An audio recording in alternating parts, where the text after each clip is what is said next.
قصيدتنا اليوم لشاعرنا أبو فراس الحمداني، وهي بعنوان أراني وقومي فرقتنا مذاهب. يقول فيها: أراني وقومي فرقتنا مذاهب، وإن جمعتنا في الأصول المناسب، فأقصاهم من مساءتي، وأقربهم مما كرهت الأقارب. غريب وأهلي حيثما كان ناظري، وحيد وحولي من رجالي عصائب.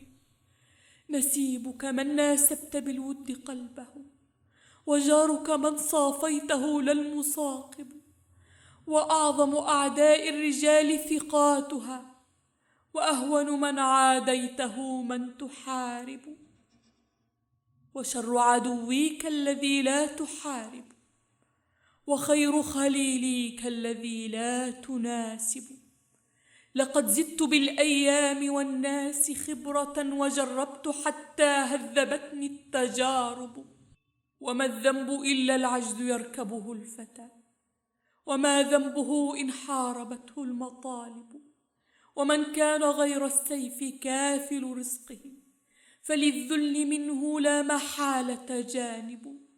وما أنس دار ليس فيها مؤانس، وما قرب دار ليس فيها مقارب.